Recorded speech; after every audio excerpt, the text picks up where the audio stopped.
Вака, би се согласил со добар дел од она што го кажа. Што е според вас најголемата слабост? Тоа сакавте да го кажете? Прво ќе ви кажам што сметам дека е најголема вредност, иако има и повеќе други вредности, меѓутоа ако може нешто да се издвои во оваа година и половина речиси, тоа е дека немаме ниту една криминална крупна афера поврзана со владата.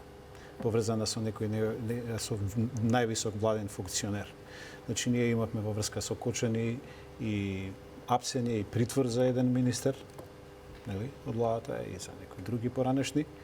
Значи владата покажа и на својот пример дека нема намера некого да штеди, но од друга страна гледано, освен тоа што се случи со Кочани, кој што е резултат на повеќе годишна и така натаму децениска, ако може така да се каже, негрижа и баш и бозук во Македонија, не видовме некоја крупна криминална афера, посебно не поврзани со тендери, посебно не поврзани со јавни набавки и така натаму.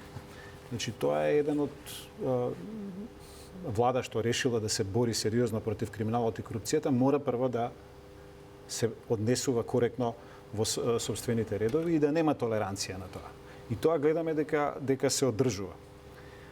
Но се согласувам комплетно со соговорникот дека она што следува, мислам дека досега требаше да бидат покренати таков тип на чекори, заостануваме во контекст на реформите во судството, но и премиерот тоа го објаснуваше во јавноста, сакаше да даде шанса прва од страна на обвинителството, после она што се случи во Кочани, да види како ќе се однесува, но натаму исто така да се подготви една темелна реформа на системот. Ние како Демократски сојуз дававме своји прилози, да речеме во делот на генерален реизбор на судиите, па и на уставна промена на уставот во контекст на одговорност на судиите, затоа што тие не одговараат кривично. Југославија имаше таква одредба. Апсолутно, тие не одговараат кривично за судските одлуки.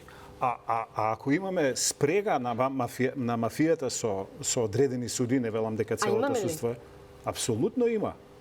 Значи, олигархиски бизнес интереси, врзани со не секогаш само политички, но најчесто со некои политички моќници. Имаме такви спреги и имаме судски одлуки од кои што навистина треба да се срамиме. Но не е ли слабоста, еве ова баш го спомена Фаризи, дека беше ветено за некакви посериозни чекори во правосудството, меѓутоа не беа спроведени до сега. Дали заради мешање од надвор, заради тоа што имаше нели оценска мисија, затоа што имаше и препораки од Брисел? Препораките од оценската мисија допрва треба да следуваат пред се во контекст на реформата на судскиот совет. И тој закон сега помина на влада пред 10 дена, пред една недела, ќе треба да се најде до крајот на годинава да биде усвоени во собранието. Но, велам, имаше притисоци и политички од опозицијата, но исто така и одредени кругови во Брисел, кои што очигледно не мора да ги знаат работите, дека секој потек на реформа треба да биде внимателен во контекст на тоа политиката да не се наметне како дека прави политички смени. Но вие мора да се замешате кога станува збор за зависно судство, односно за судство и обвинителство, не велам, значи, секоја чест на оние суди што судат и оние обвинители што обвинуваат според законот, но поентата е дека вие морате да создадете, и сега не треба, значи треба со внимание тоа да го правите внимателно, но не треба да одзема многу време. Ние мораме да направиме радикален рез во судството. Значи, не само гледаме дуи дека имаше порано нели ветинг на суди и така. Не е само ветингот во смисла на тоа колку се тие не го направи. Ветинг на суди не е само битен од аспект на тоа дали тие суди имаат имот или како го стекнале. Ветинг треба на сите. Какви пресуди носеле бидејќи многу луѓе со штекени. Многу е поважен тој дел. Имаше еден проект 5 од 100 од случаите да се испита, да се направи како се. Што значи во најавата на премиерот дека после изборите ќе се најдат правни механизми да се утврди, да се направат и да се создадат. Вие видовте дека има комплетна политичка и како сакате неодговорност, зашто тие обвинители и членови на судскиот совет се поставувани од парламентот. Значи, тие не се гласани, не паднале од небо. Да се изберат суди и обвинители кои ќе судат и обвинуваат по закон и устав. Тоа беше најавата на премиерот, што би значило тоа? Ако сте вие политички поставен од парламентот и парламентот ви изгласа недоверба и вие не сакате да поднесете оставка, тоа значи дека немате елементарна политичка одговорност за функцијата која што ја вршите. Вашата функција е независна политичка, но ве бира политичко тело. Ние можеме да најдеме нов дизајн, нов механизам за избор на судиите. Она што вели господинот дека треба да направиме генерален реизбор, но тоа не значи дека треба да го направи парламентарното мнозинство сега и веднаш. Можеме да го редизајнираме тоа. Дали ќе биде двотретинско мнозинство? Дали ќе биде, ние го имавме оној концепт нели на судскиот совет, кој што исто така е биран политички, па потоа или најголем дел од судиите, но некои исто така поставувани од институции како председател на држава. Значи повторно политичка интервенција. Ние мораме тоа да го на некој начин да го самостоиме, да го направиме независен и изборот. Имаме за тоа аргументи секаде и во Европа, во Соединетите американски држави има и на избори одат судии. Очекувате ли дека тоа ќе се реализира? Но верувам дека ќе се најде модел. Во Македонија дека не владее правото, тоа ќе стои во најновиот извештај. Значи мора да се изнајде соодветен модел. Се разбира, за тоа ќе треба, можеби ќе треба и уставни измени да се направат, да се изнајде соодветен модел на избор на независни судии и обвинители, за кои утре било какво политичко мешање навистина ќе значи политичко мешање, а не затоа што тие сакаат да штитат одредена олигархија или сакаат да не се добие перцепција дека сите судии и обвинители го прават тоа. Зборуваме за апсолутно не, зборуваме за врхушка од можеби десетина судии кои што се знаат по име и презиме или обвинители. И адвокати. И врзани со адвокати. Вие обидете се денес разговарате со било кој адвокати ако сакате да завршите некаква работа во судот или во Врховниот суд, се знае и тарифите по кои можете да купите судски предмети или да ослободите некого и така натаму и така натаму. Значи во Македонија одамна не постои демократија, бидејќи дефиниција за владење на право е демократијата. Демократијата е владење на правото. Демократија да, но знаете, кога вие ќе ги узурпирате, кога вие ќе имате судство кое што е диригирано, не зборувам сега, имате стотици и десетици случаи на обични граѓани што се тужат по судовите. Ние зборуваме за крупните политички процеси и оние што влегуваат во очите на јавноста, а тие можат секоја година да се избројат по 4-5 такви. На тие треба да се направи ревизија, според мене. Се разбира, имате судии, знаете што се случува? Кога судиите, да речеме, или обвинителите, или тие кои што се во договор со таа, условно речено, политичка мафија, бизнис мафија и така натаму, олигархија, кога тие договараат одредени дилови да се прават, фактички политиката тоа им го дозволува за останатите судии да можат на ниско ниво да си наплакаат за ситни процесчиња.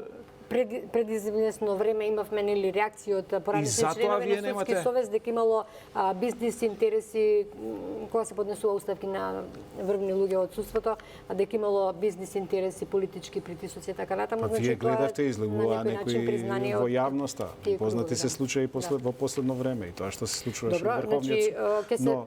Но велам, мислам дека е чукнато звончето тоа. Последен час е да се направи радикален рез во судството. Тоа не значи дека ќе бидат на отстрел судии и обвинители како во џунгла, напротив.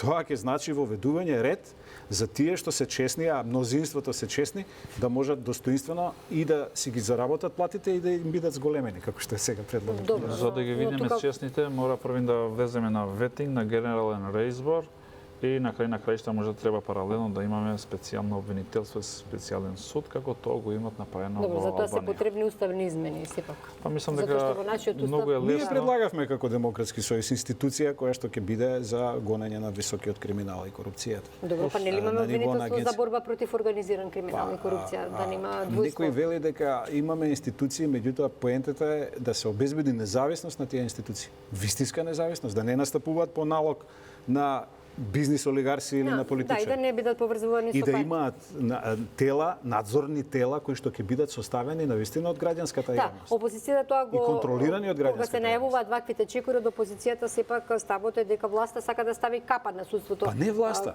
Еве, затоа ви велам, ако вие направите бидејќи тенка е границата, тука веројатно треба внимателно да се води тој процес.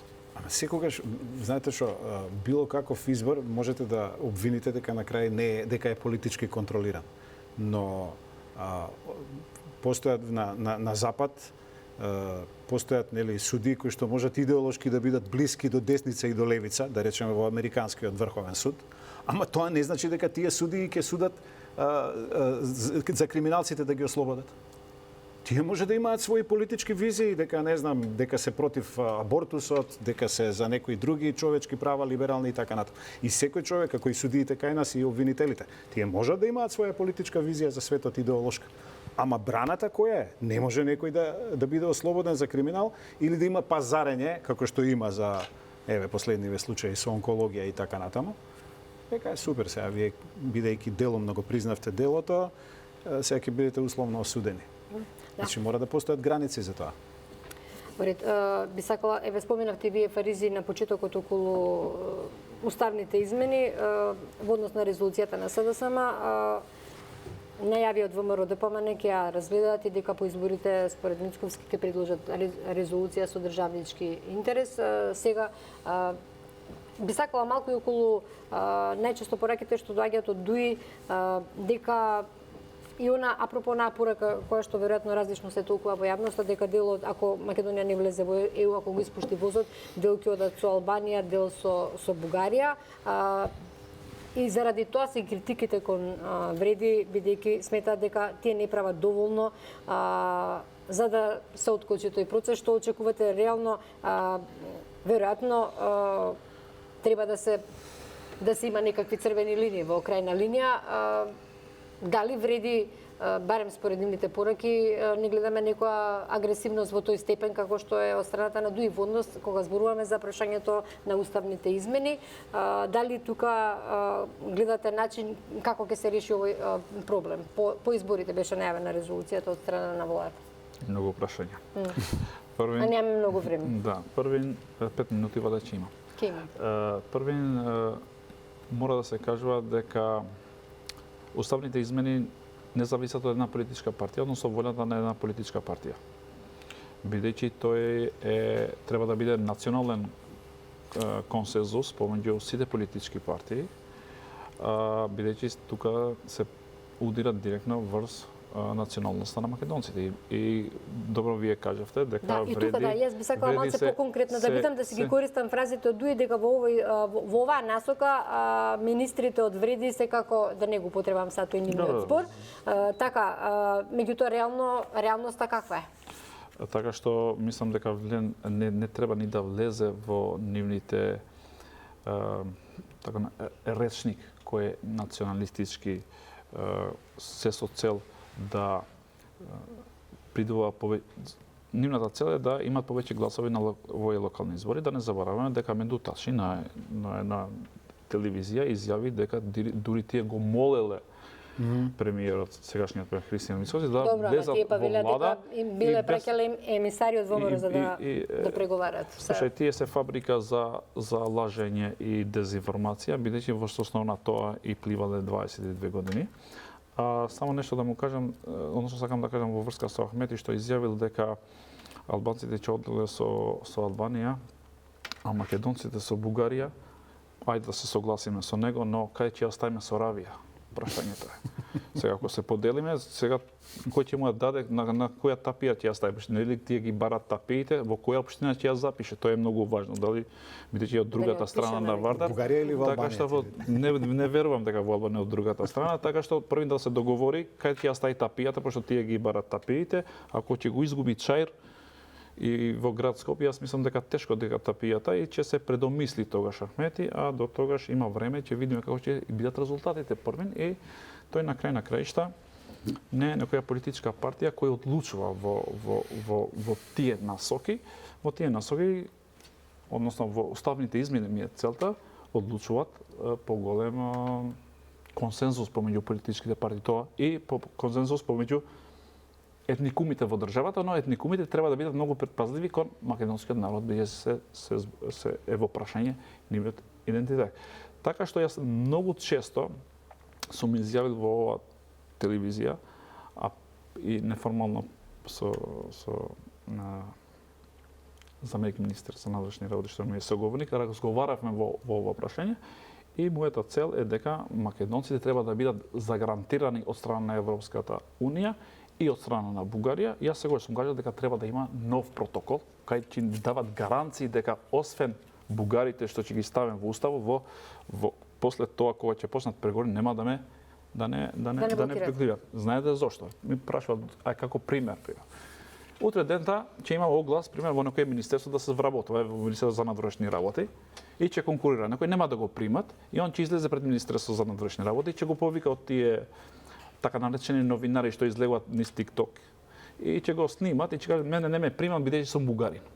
Другиот сметот ќе му го фрлат пред. Сметате дека ќе се злоупотребува тоа? Па ќе се злоупотреба ако немаме гаранции од страна на Бугарија. Тој правеше проблеми во Охрид, едниот нивен граѓанин, па излезе министер за надворешни работи и сакаше да протест правеше кон нашата држава. Така што мислам дека за да немаме вакви проблеми во еднина, ние треба да имаме еден договор кој ќе се случи помеѓу нас и Бугарија и тука гарант ќе биде Европската Унија.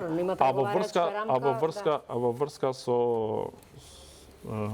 резолуцијата на СДСМ, па не знам зашто идејата сега за резолуција кога тие го имат направено договорот.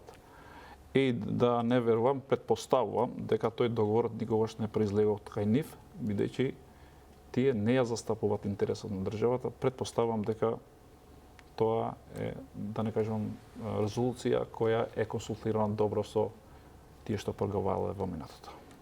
На кого конкретно мислите? И со ДУИ и со бугарите. Добро. Значи, во контекст на истото прашање, нели? Значи, прво, не знам зошто имаше потреба СДСМ од ваков тип на резолуција, особено што таа не нуди ништо ново. Значи, таа само повторува некакви црвени линии кои што 10 пати во минатото се утврдувани, а се прегазени од страна на СДСМ и од владата на СДСМ. Значи, ако навистина биле за заштита на етничките, национални интереси, идентитетските прашања во контекст на спорот со Бугарија, можеле да не прифатат таква преговарачка рамка и таков втор протокол кој што ги нарушува комплетно, односно ги обезвреднува сите резолуции за каде што ние се колнеме и се удираме во гради за нашиот идентитет, за посебноста на јазикот, за историјата и така натаму. Тоа е едно. Второ, ако навистина СДСМ сака да постави некакви црвени линии, тогаш треба да се согласи со битката за обезбедување на некаков механизам како идентитетските прашања да бидат тргнати од преговарачката рамка. Или, да бидам конкретен, може да предложи парламентот на Македонија да донесе, да упати писмо, да се согласи за текст, писмо до Европскиот совет, во кој што ќе се побара од Европскиот совет да донесе заклучоци, у кои што билатералните прашања од идентитетски и историски карактер со Бугарија нема натаму да бидат пречка во преговарачкиот процес. Како еден вид анекс на преговарачката рамка. Да. Дополнение, како што е протоколот дополнение на договорот со Бугарија, и ова може да биде едно од тие прашања. Второ прашање може да каже да се задолжи Бугарија да ги примени пресудите од Меѓународниот суд во Страсбург, затоа што тоа е меѓународна пракса која што Бугарија го прифатила одлуките на тој суд, ги прифаќа условно речено, но не ги спроведува. И трето прашање дека постанувањето членка на Европската унија Македонија, дека македонскиот јазик ќе биде службен јазик во Европската унија. Значи, ако тие прашања не се спорни, како што вика СДСМ, нели вика тоа не е спорно за јазикот, тогаш ајде да побараме дека Европската унија тоа да го на некој начин да донесе заклучоци за тоа. Да, веројатно би требало нешто да се побара да. И второ, со оваа резолуција за црвените линии се обезвреднуваат година и пол онаа битка што ние ја правиме и што на крајот е пред да даде одредени резултати. Зашто зборуваме? Зборуваме за тоа дека во сите европски претстолнини, па и во Европската унија веќе станува јасно дека ќе мора да направат чекор напред кон обезбедувањето механизам да нема билатерални прашања во процесот. Во овој контекст сакам да споменам ова вест што излезе денеска дека Европската унија размислува да го заобиколи унгарското вето за пристапување на Украина и тука беше и за Молдавија, да, и за да може да се отпочне со кластерите. Значи тие сакаат да направат не може ли ова да го овластат советот? Да важи и за нас, например. Апсолутно за тоа станува збор. Тие се многу повеќе загрижени за Украина отколку за Западниот Балкан. Се разбира, зашто таму во моментов се води војна која што ги ја засега цела Европа Европа и логично сакаат да го почнат процесот на пристапување на Украина. Без оглед што дел од територијата не ја владее, но и Кипар не владее дел од територијата, па е членка на Европската унија. Но сакам да кажам, ако тоа се прави во контекстот и на Украина, ќе важи, се разбира, и за Западен Балкан. Ќе важи, се разбира, и за Македонија. И тие бараат механизам. Второ, се бара механизам и во односите со Бугарија да се посредува. И веќе не само што има разбирање, туку има иницијативи конкретни и се врши притисок сериозен врз Софија. Она што во овдешната јавност често се пропушта да се каже, затоа што нормално има притисок од опозиција, од медиумите, дека не, ние само Европа од нас ништо не бере, друга мора да ги направиме уставните измени, па понатаму ќе видиме. Напротив, во Европа на многу европски официјални личности, и тоа го кажа господинот Кошта во Софија, кога беше на средба со бугарскиот премиер, им е јасно дека Македонија мора да добие фактички гаранции дека војнина нема да биде попречувана. Тоа беше кажано во Софија со Желјаско. Да, но тоа не е случајно кажано. Тоа е работа на нашата дипломатија година и пол. Кој што беше во Скопје, каде што разговаравме повеќе часови на заедничка средба во владата.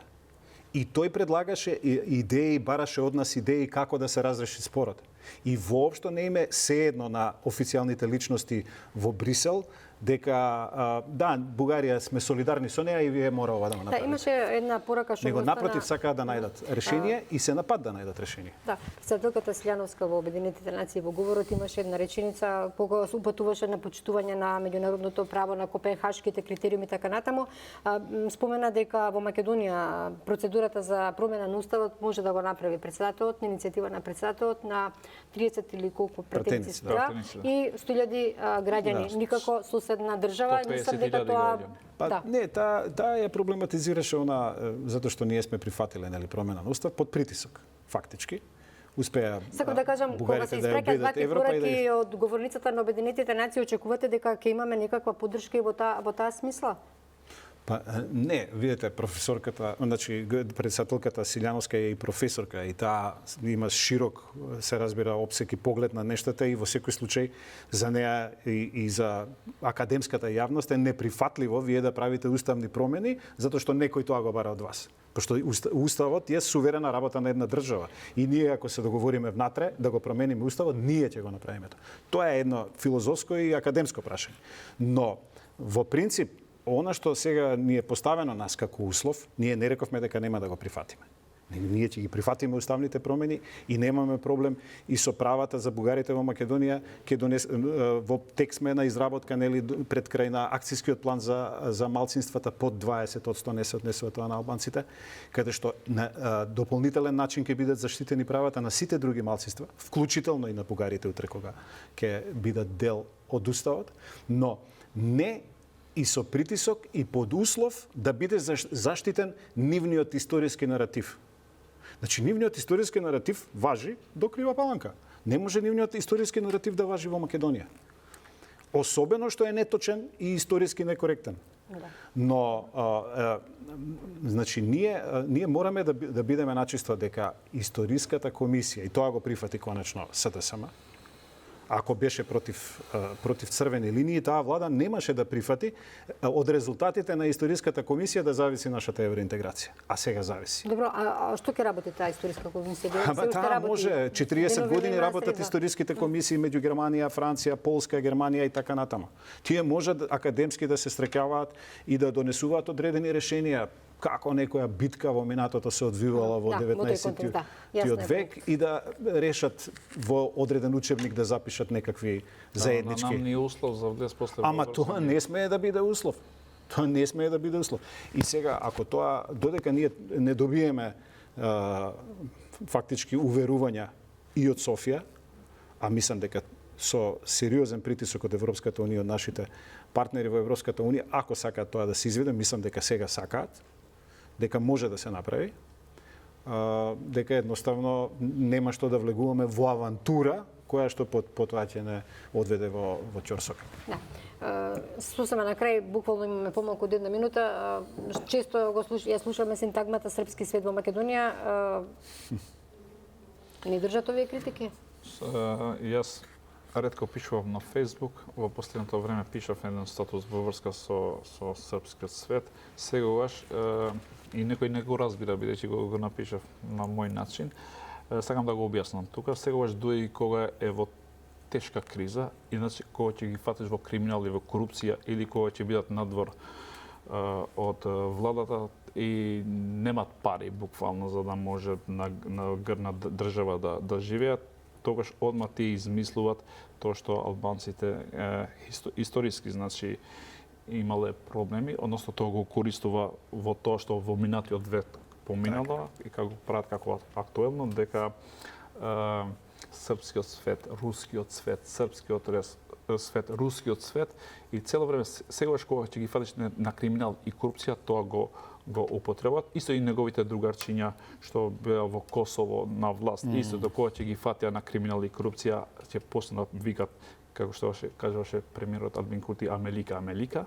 Така што тие и исто тука Ама и Курти добил опомена од Вашингтон со непотпишувањето на стратегија. Добро, ама тоа за ова што го кажа за Амелика не добил за тоа, така што на последната афера што излезе особено со објавувањето на тоа дека членот семејство на патриотот Ахмети тргувале со српска банка, мислам дека конечно им стави крај на тој српскиот свет, но албанците генерално заедно со македонците и со сите други етникуми во државата треба да излезат на 19 октомври и да ја дават глас една за секогаш о политика и ова мржа што се стави помеѓу националистите внатре во Македонија, да не забораваме дека и Срби има тука кај нас во државата, особено и други националности, да им стават крај на ова политика и една за секогаш ние да го продолжиме патот во заедништво, патот кон демократија на демократско владење на правото и на правото во нашата држава и во патот кон Европска унија, тогаш кога ќе ни се овозможи од страна на нашите соседи. Тоа беше вечерашната самовистина. Љузин Фаризи и Зоран Димитровски вечерашни гости. Почитувани, ви благодарам што не следите. Останете со Канал 5.